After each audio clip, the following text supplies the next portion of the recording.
श्री गणेशाय नमः। अथ श्री हरिवंश पुराण तृतीयोध्याय। दक्ष प्रजापति द्वारा सृष्टि का विस्तार। नारद जी का दक्ष के पुत्रों को व्यक्त कर देना। दक्ष की 60 कन्याओं और उनकी संतति का वर्णन। जन्मेजय ने कहा, वैशंपायन जी, आप इस देवता, दानव, गंधर्व, सर्प, राक्षसों की उत्पत्ति को विस्तार पूर्वक कहिए। वैशंपायन जी बोले, पहले शंभु ब्रह्मा जी ने दक्ष को आज्ञा दी कि तुम प्रजाओं की सृष्टि करो। उस समय दक्ष ने जवायु आदि प्राणियों की सृष्टि जिस प्रकार की थी उसे सुनो। प्रभु दक्ष ने पहले ऋषि, देवता, गंधर्व, असुर, राक्षस, यक्ष, भूत, पिशाच, पशु, पक्षी और सर्पों की मानसिक सृष्टि रची, अर्थात इनको अपने संकल्प मात्र से ही उत्पन्न कर दिया। परंतु पूर्व कल्प के व्यय को स्मरण कर बुद्धिमान भगवान महादेव ने जब यह विचार किया कि दक्ष की मानसी प्रजाएं न बढ़ें, तदनुसार जब उनकी मन से उत्पन्न की हुई प्रजाएं अधिक उन्नति न कर सकी, तब दक्ष प्रजापति विचार में पड़ गए और फिर उन्होंने प्रजा की वृद्धि करने के लिए मैथुन धर्म से अनेक प्रकार की प्रजाओं को रचने का विचार किया। इस विचार के अनुसार वे परम तप करने के कारण संसार को धारण करने में समर्थ वीरन प्रजापति की महामहिम पुत्री अशी कृषि को पत्नी रूप में विवाह कर लाए। इसके बाद वीरवान दक्ष प्रजापति ने वीरन की पुत्री अक्षनी द्वारा 5000 पुत्रों को उत्पन्न किया। परंतु उन महाभाग्यवान दक्ष पुत्रों को प्रजा की वृद्धि करने के लिए उत्सुक देख प्रियवादी देवर्षि नारद जी ने उनको ज्ञान का अधिकारी समझकर आत्मज्ञान का उपदेश कर दिया। नारद जी के उस वचन से दक्ष पुत्र नष्ट हो गए अथवा उनकी संसार में आसक्ति नष्ट हो गई। परंतु नारद जी का यह ज्ञानोपदेश देना स्वयं शाप पाने में ही उनका कारण बन गया। ब्रह्मा जी ने जिन श्रेष्ठ पुत्र नारद को उत्पन्न किया था, उनको ही कश्यप मुनि के दक्ष के शाप के भय से दक्ष की पत्नी छोटी बहन अतएव उनकी पुत्री के समान कन्या द्वारा उत्पन्न किया था। नारद जी पहले ब्रह्मा जी से उत्पन्न हुए थे, फिर वे ही देवर्षि सत्तम नारद वीरन की पुत्री अशिक्वी की छोटी बहन से उत्पन्न हुए थे। उन मुनिपुंगव नारद जी को कश्यप ने ब्रह्मा जी के समान ही फिर प्रकट किया था। इस घटना को स्पष्ट करते हैं। दक्ष के हयस्व नाम से प्रसिद्ध जो 5000 पुत्र थे, नारद जी ने उनको शास्त्रोक्त रीति से देहाभिमान से मुक्त कर इस संसार से नष्ट कर दिया था। अर्थात वे सब नारद जी से चेतावनी पाकर संसार को त्याग कर परमात्मा की खोज करने के लिए वन में चले गए। इसमें कुछ संदेह नहीं। तब अनुपम पराक्रमी दक्ष प्रजापति नारद जी को नष्ट करने के लिए उद्यत हो गए। उस समय ब्रह्मा जी ने मरीचि आदि महर्षियों के साथ जाकर दक्ष से ऐसा न करने के लिए प्रार्थना की। तब महर्षियों ने दक्ष और ब्रह्मा जी में संधि करा दी। दक्ष ने कहा कि आपका पुत्र नारद मेरी पुत्री अर्थात छोटी शाली का पुत्र बनकर उत्पन्न हो। तब दक्ष ने प्रजापति कश्यप को 13 कन्याएं अर्पण करते समय उस कन्या का दान कर दिया था। इस प्रकार दक्ष के शाप के भय से नारद ऋषि उस कन्या से फिर उत्पन्न हुए थे। जन्मेजय ने पूछा, द्विश्रेष्ठ महर्षि नारद ने प्रजापति दक्ष के पुत्रों को किस प्रकार नष्ट किया था, इसको मैं स्पष्ट रूप से सुनना चाहता हूँ। वैशंपायन जी ने कहा, राजन दक्ष के हयस्व नामक पुत्र महावीरवान थे, तो वे प्रजाओं की बुद्धि का विचार करने के लिए उद्यत हुए। तब नारद जी ने उनसे कहा, प्राचेतस दक्ष के पुत्रों, खेद के साथ कहना पड़ता है कि तुम बड़े नादान हो। तुम्हें प्रजा की सृष्टि करने की इच्छा हुई है, किंतु तुम इतना भी नहीं जानते कि जहाँ सृष्टि करनी है उस पृथ्वी की लंबाई चौड़ाई कितनी है, यह ऊपर नीचे और भीतर से कैसी है। ऐसी दशा में तुम लोग प्रजाओं की सृष्टि कैसे करोगे। नारद जी की इस बात को सुनकर वे प्रचेतस दक्ष के पुत्र इस पृथ्वी का प्राण अर्थात माप देखने के लिए सब दिशाओं की ओर चल दिए। प्राणवायु के लिए आहार न पाकर वे सब के सब प्राभव विनाश को प्राप्त हो गए। जैसे नदियाँ समुद्र में मिल जाने पर फिर वहाँ से पीछे नहीं लौटती है, उसी प्रकार वे जाकर अब तक नहीं लौटे।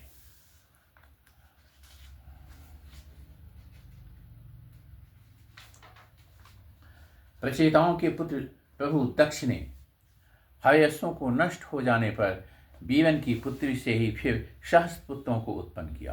तात वे दक्ष के पुत्र शवलाश्व जब प्रजा की वृद्धि के लिए इच्छुक हुए, तब नारद जी ने पूर्वोक्त वचन कहकर उनको भी पृथ्वी का अभिमान जानने के लिए प्रेरित किया।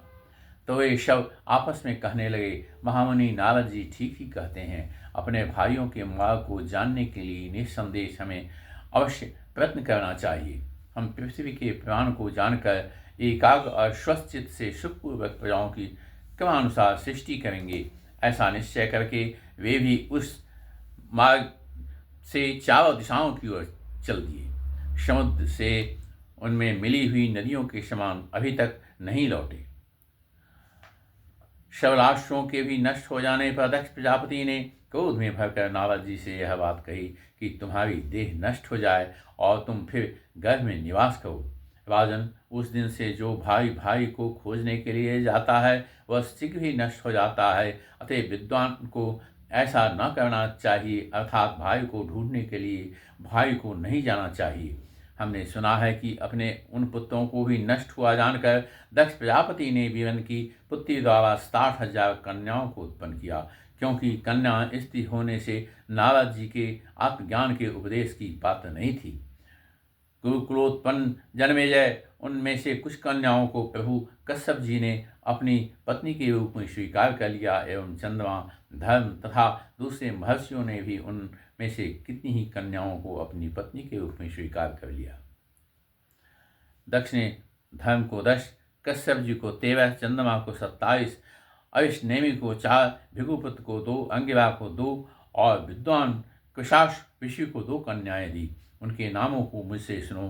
भरतवंशी राजन अरुंधति, बसु, यामी, लंबा, भानु, मरुत्वती, संकल्पा, मुहूर्ता, साध्या तथा विश्वा, ये 10 धर्म पत्नियां हैं। इनसे जो संतानें उत्पन्न हुई उनके नामों को मुझसे सुनो। विश्वा ने विश्वदेव नामक पुत्रों को और साध्या ने साध्य नाम वाले पुत्रों को उत्पन्न किया।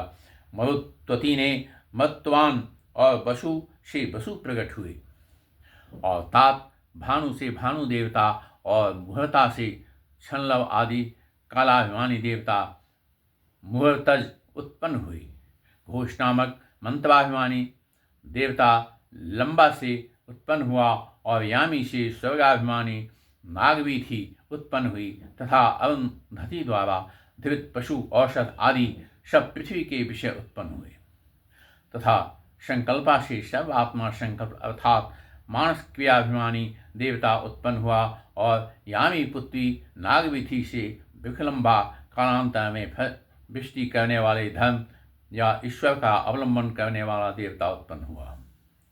राजन, प्राचेतस दक्ष ने चंद्रमा को जो कन्याएं दी थी वे सब सोम पत्नियां नक्षत्रों के नाम से ज्योतिष शास्त्र में प्रसिद्ध है। अब जो ज्योतिष आदि दूसरे प्रसिद्ध देवता हैं और जो विख्यात 8 वसु देवता हैं उनका विस्तृत वर्णन मैं आपसे कहूँगा। आप ध्रुव, सोम, धर, अनिल, अनल, प्रत्युष और प्रभास ये 8 वसु नाम से प्रसिद्ध हैं। आपके बैतंड, श्वम, शांत और मुनि नामक पुत्र उत्पन्न हुए और संसार को अपने अंकुश में रखने वाले भगवान काल ध्रुव के पुत्र हैं।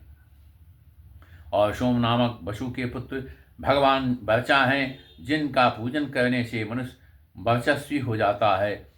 धर वसु के द्वैन होता व्यवह नामक 2 पुत्र हुए तथा धर की पत्नी जो दूसरी थी मनोहरा से शिशिर, प्राण और रमन नामक पुत्र हुए। अनिल की पत्नी का नाम शिवा था, उसके पुत्र मनोजब अविज्ञात गति थे। ये दोनों अनिल के पुत्र थे। अग्नि के पुत्र श्रीमान कुमार शवकंडों के झुंड में से प्रकट हुए थे। उनके पीछे शाख, विशाख और नैगमेय हुए। इस प्रकार अग्नि के 4 पुत्र थे और एक कुमार ही कृतिकाओं की संतान कार्तिकेय और अश्कंद कहलाते हैं और ये ही संत कुमार हैं। अग्नि ने इन्हें अपने तेज के एक अंश से प्रकट किया है और शाख आदि तीनों को भी अपने तेज के एक एक चौथाई अंश से प्रकट किया है। छांदोग्य उपनिषद में लिखा है कि तम स्कंद इत्याचक्षते, यह सनत कुमार ही स्कंद हैं। इससे प्रतीत होता है कि सनत कुमार इनका उपनाम है और प्रत्यूष के पुत्र का नाम देवल और पृथ्वी का नाम विष्टि था। देवल के भी दो पुत्र थे जो क्षमामान तथा तपस्वी थे। बृहस्पति की बहन नाम ब्रह्मचारिणी थी। वह योग सिद्ध श्रेष्ठ इसी आसक्ति को त्याग कर सारे संसार में विचरण किया करती थी। वह प्रभाष नाम वाले 8वें वसु की भार्या बन गई थी।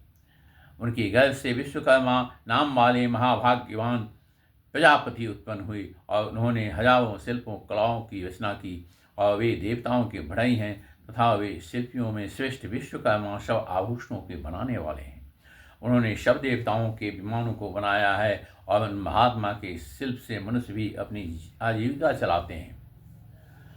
अब दक्ष ने कश्यप मुनि को जो 13 कन्या दी थी, उनमें से शिवी की संतान का वर्णन करते हैं। तप में मग्न और शिवी ने महादेव जी से वर पाकर कश्यप जी के द्वारा 11 रुद्रों को उत्पन्न किया था। भरतवंशी राजन अजैकपाद, अहेवंध्य, त्वष्टा तथा रुद्र ये सब शिवी की ही संतानें हैं। त्वष्टा के महायशस्वी और श्रीमान पुत्र का नाम विश्वरूप था और राजन हर, बहुरूप, त्र्यंबक, अपराजित, विशाकपि, शंभु, कपर्दी, रैवत, मृगव्याघ्र, सर्प और कपाली ये तीनों भूमों के ईश्वर 11 रुद्र कहे गए हैं। भरत श्रेष्ठ पुराणों में इन अमित पराक्रमी रुद्रों के सैकड़ों रूप बतलाए गए हैं। इनसे चराचर लोक भरे हुए हैं। भरत शार्दूल, अब तुम मुझसे कश्यप की स्त्रियों के नाम सुनो। वे हैं अदिति, दिति, दनु, अविष्टा, सरसा, खशा, शिवभि, विणता, ताम्रा, क्रोधवशा, इवा, कद्रु और मुनि। राजेंद्र, अब इनसे जो संतानें उत्पन्न हुई उनका वर्णन मुझसे सुनो। पहले चाक्षुष मनवंतर में तुषित नाम वाले 12 श्रेष्ठ देवता थे। वे उस अत्यंत यशस्वी मनवंतर का अंत आने पर वैवस्वत मनवंतर के आरंभ से सब प्राणियों का हित करने के लिए परस्पर मिलकर कहने लगे, देवताओं शीघ्र आओ, हम अदिति में प्रवेश करके अगले वैवस्वत मनवंतर में उत्पन्न होंगे। यह कार्य हमारे लिए श्रेयस्कर होगा। वह सम्पान जी कहते हैं, वे सभी देवता चाक्षुष मनवंतर के अंत में इस प्रकार वार्तालाप कर मरीचि पुत्र कश्यप से दक्ष की कन्या अदिति के गर्भ से उत्पन्न हो गए।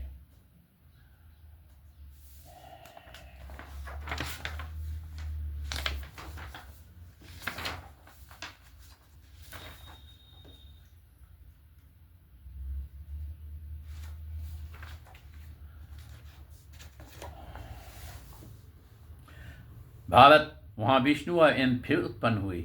वे तथा अवयमा, धाता, त्वष्टा, पूषा, विवस्वान, सविता, मित्र, वरुण, अंश और पंक्तेशी भग 12 आदित्य कहलाते हैं। पहले चासुस मनवंतर में जो तुष्ट नाम वाले देवता थे, वे अब वैवस्वत मनवंतर में 12 आदित्य कहलाते हैं। और जो सुंदर व्रत धारण करने वाली चंद्रमा की 27 पत्नियां कही गई हैं, उन अमित तेजस्विनी पत्नियों की ज्योतिर्मयी संतानें उत्पन्न हुई। अनेक पुत्र वाले विद्वान अविष्नेमी की विद्युत नाम वाली 4 पत्नियां थीं, उनसे 16 संतानें उत्पन्न हुई। राजर्षि कृशाश्व के ब्रह्मर्षियों से शतकृत श्रेष्ठ प्रत्यंग सजा ऋचाएँ और देवताओं के आयुध प्रकट हुए। ताप ईश्वर की कामना से उत्पन्न होने वाले 33 देवता सतयुग आदि 4 युगों के 1000 बार बीतने पर प्रत्येक कल्प में पुनः उत्पन्न हुआ करते हैं। राजन, उन देवताओं की भी उत्पत्ति और नाश का वर्णन उपलब्ध होता है। जैसे आकाश में सूर्य का उदय और अस्त बारंबार होता रहता है, इसी प्रकार ये देवताओं के समूह प्रत्येक युग में उत्पन्न तथा नष्ट होते हैं। और इस प्रकार आदित्यों का वर्णन करके अब दैत्यों का वर्णन करते हैं।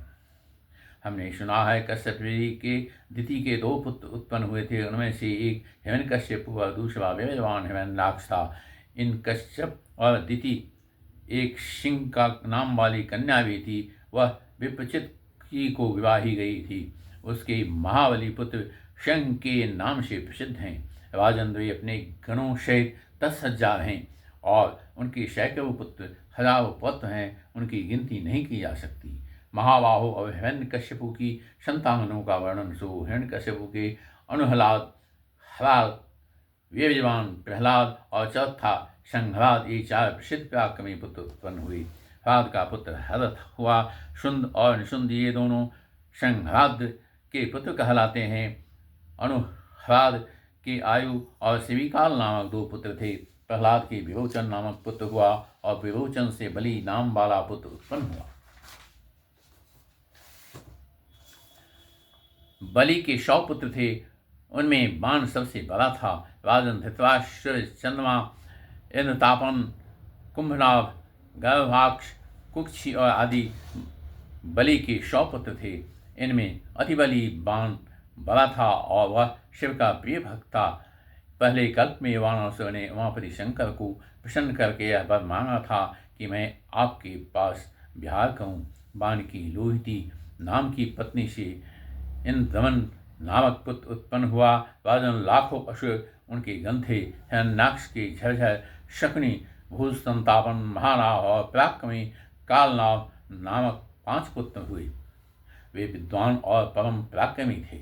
अब धनु के वंश का वर्णन करते हैं। धनु के 100 पुत्र हुए। वे सब परम पराक्रमी, तपस्वी और महावीरवान थे। उनमें से मुख्य अश्वों का वर्णन सुनिए। द्विमूर्धा, शकुनी तथा विभु, शंकु शिवा, शंकुकर्ण, विवाद और गवेशी, दुंदुभि तथा अयोमुख, शंबर, कपिल, वामन और मरीचि, मगवान और इवा, शंखशिवा, वृक, विक्षोभन और केतु तथा केतु विविज, सदहृद, इंद्रजित, सत्यजित और वज्रनाव तथा महानाव, विक्रांत, कालनाव, महाभुज, एक चक्र और महाबली तारक, वैश्वानर, पुलोमा, विद्रावन, महाशिव, शरभानु, विखपर्वा और महान असुर, तुंड, सूक्ष्म, अतिचंद्र तथा पूर्णनाभ, महागिरी, असिलोमा और केसी एवं सठ तथा बलक, मद और गगनमूर्धा और महान असुर, कुंभनाभ, प्रमद, मय और कुपथ, हैग्रीव, वीर्यवान, वैश्विक, विरूपाक्ष सहित शुपथ और हर अहर, हिरण्यकश्यपु तथा सैकड़ों प्रकार की माया जानने वाला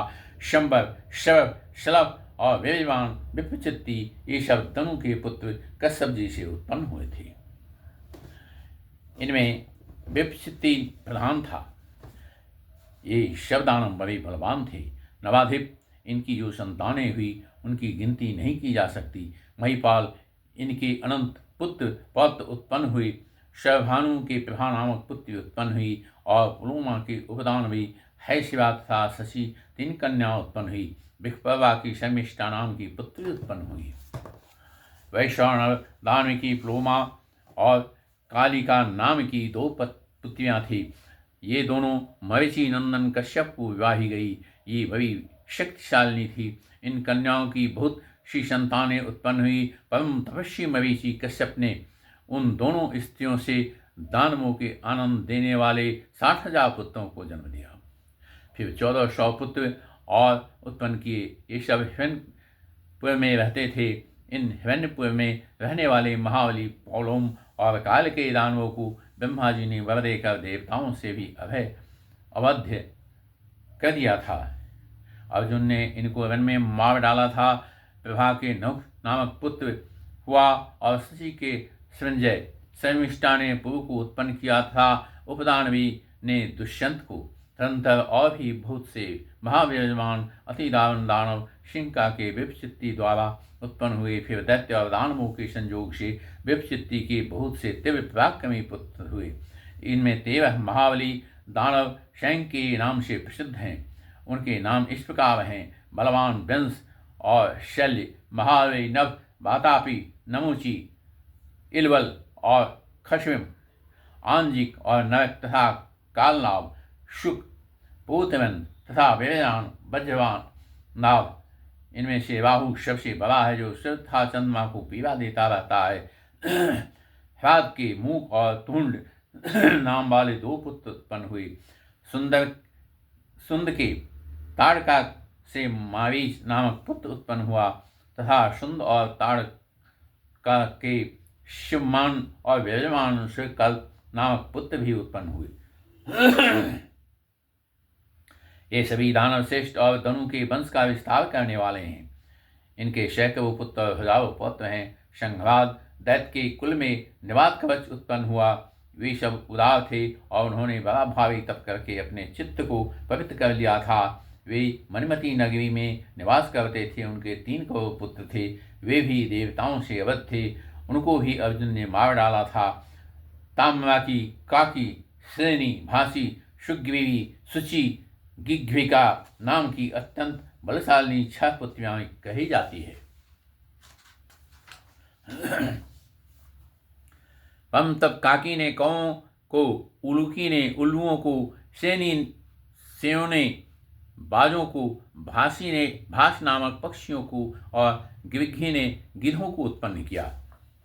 सुचि ने जल में रहने वाले पक्षियों को और सुग्रीवी ने घोड़े, ऊंट तथा गधों को जन्म दिया। यह मैंने ताम्रा के वंश का वर्णन किया है। बिंता के अरुण और गरु नामक 2 पुत्र हुए। इनमें से पक्षियों में श्रेष्ठ गौ अपने कर्म के कारण बड़े दावन माने जाते हैं। सुरसा के हजारों सर्प उत्पन्न हुए तथा वे सब सर्प अमित पराक्रमी, अनेक फनों वाले, आकाश में विचरण करने वाले तथा विशाल गाय हैं। कद्दू के भी पराक्रमी हजारों सर्प उत्पन्न हुए। उन बलवान सर्पों के अनेक मस्तक हैं और वे सर्वदा गरुड़ के अधीन रहते हैं। उनमें शेष, वासुकी, तक्षक, ऐरावत, महापद्म, कंबल, अश्वतर, ऐरापत, शंख, कर्कोटक, धनंजय, महानील, महाकर्ण, धृतराष्ट्र, बलाहक, कुहर, पुष्प, दंष्ट, दुर्मुख, सुमुख, शंख, शंखपाल, कपिल, वामन, नहुक, शंखमाथा, मणि आदि प्रधान हैं। इनके पुत्र और पुत्रों को गरुड़ ने मार डाला था। वायु पीकर रहने वाले 14,000 को सर्पों का क्रोधवश नाश नाम वाला एक गण है। उस गण के समस्त सर्प दाढ़ों वाले हैं। स्थल और जल के पक्षी धरा की संतान कहलाते हैं। सुरभि ने गौ, बैल और भैंसों को उत्पन्न किया। इरा ने वृक्ष, लता, बेल तथा सब प्रकार की घासों को उत्पन्न किया। खसा ने यक्षों, राक्षसों को तथा मुनि ने अप्सराओं को जन्म दिया। अरिष्टा ने महासत्व वाले अमित पराक्रमी गंधर्वों को उत्पन्न किया। यह कश्यप ऋषि की अस्थावर और जंगम संतानों का वर्णन हुआ। इनमें सैकड़ों पुत्र और हजारों पौत्र हुए। तात यह स्वारोचिस मनवंतर की सृष्टि का वर्णन है। जब वैवस्वत मंत्र में वरुण देवता संबंधी बड़ा भावी यज्ञ चल रहा था, तब ब्रह्मा जी के आहुति देते समय प्रजाओं को रचने का जो क्रम चला था, उसका यहाँ वर्णन किया जाता है। उस समय पितामह ब्रह्मा ने पहले अपने मन के संकल्प से उत्पन्न हुए 7 ब्रह्मर्षियों को स्वयं ही अपने औरस पुत्र के रूप में स्वीकार किया था। भारत तदनंतर जब देवता और दैत्यों में विरोध होने पर दिति के पुत्र नष्ट हो गए, तब उनसे महर्षि कश्यप को फिर प्रसन्न किया और उसके भली भांति आराधना करने पर कश्यप जी का चित्त प्रसन्न हो गया और उन्होंने उसको वर मांगने के लिए कहा। तब उस दिति ने वर मांगा कि मुझे इंद्र का वध करने के लिए अमित पराक्रमी पुत्र दीजिए। यह सुनकर उन महातपस्वी कश्यप ने उनका मांगा हुआ वर उसको दे दिया। वह वर देकर कश्यप मुनि उनसे शांत भाव से बोले, यदि तुम इस गर्भ को मेरी बताई हुई विधि से धारण कर सकोगी तो तुम्हारा पुत्र इंद्र को मारने वाला होगा। तुम्हें पवित्रता पूर्वक रहने का व्रत लेकर 100 वर्ष तक अपने उदर में इस गर्भ को धारण करना पड़ेगा। यदि तुम ऐसा कर सकोगी तो वह पुत्र इंद्र को मारने वाला होगा। तब उस देवी ने अपने महातपस्वी स्वामी से कहा, अच्छा मैं ऐसा ही कहूँगी राजन। फिर वह गर्भ को धारण कर पवित्रतापूर्वक रहने लगी। अमित पराक्रमी देवताओं में श्रेष्ठ गण को प्रकाशित करने वाले कश्यप जी इस प्रकार दिति में गर्भ को स्थापित कर वहाँ से चल दिए। वे प्रशंसित तप वाले महर्षि दिति में देवताओं से भी अवध अपने दीर्घ तेज को स्थापित करके तप करने के लिए पर्वत पर चले गए। इधर इंद्र उसके छिद्र को ढूंढने लगे और अच्युत इंद्र ने 100 वर्ष पूर्ण होने से पहले ही उसका दोष देख लिया। एक बार दिति बिना पैर धोए ही शयन करने के लिए चली गई। इसी समय इंद्र ने उनकी कोख में घुसकर उसे अपनी माया से निद्रा के अधीन कर दिया फिर वज्रपाणी इंद्र ने उस गर्भ के 7 टुकड़े कर डाले। वज्र के काटे जाने पर वह गर्भ जोर जोर से रोने लगा। तब उस गर्भ ने इंद्र ने बार बार मारोदी मत रो इस प्रकार कहा और उस गर्भ के 7 टुकड़े हो गए। तब शत्रुओं को नष्ट करने वाले इंद्र फिर क्रोध में भरकर वज्र द्वारा उस प्रत्येक टुकड़े के भी 7 टुकड़े कर डाले। भरतर्ष ये मरुत नामक 49 देवता हुए। इंद्र ने चूंकि मारोदी कहा था इसलिए वे मरुत नामक देवता हो गए। वे 49 हैं और वज्रपाणी इंद्र की सहायता करते हैं। जनमेजय जब वे पानी इस प्रकार बढ़ गए तब अमित पराक्रमी देवताओं की श्रेष्ठ मंडली को प्रकाशित करने वाले हरि ने उनकी टोलियों में प्रजापति नियुक्त कर दिया। भारत फिर उन्होंने पृथु को पहले राज्य अर्पण किया। तब से ये राज्य क्रमशः चले आ रहे हैं और वे हरि पुरुष वीर कृष्ण जिष्णु व प्रजापति हैं तथा वे ही मेघ सूर्य अव्यक्त हैं एवं यह सब जगत उन्हीं का है। भरतर्ष सब इस भूत सृष्टि को पूर्ण रूप से जानने वाले भक्तों के शुभ जन्म को सुनने या पढ़ने वाले जन्म मरण का भय नहीं रहता। फिर परलोक का भय तो होगा ही कहाँ से। इस प्रकार श्री महाभारत खिल भाग हरिवंश के अंतर्गत हरिवंश पुराण में भक्तों की उत्पत्ति का वर्णन विषयक 30वां अध्याय पूरा हुआ। जय श्री कृष्ण।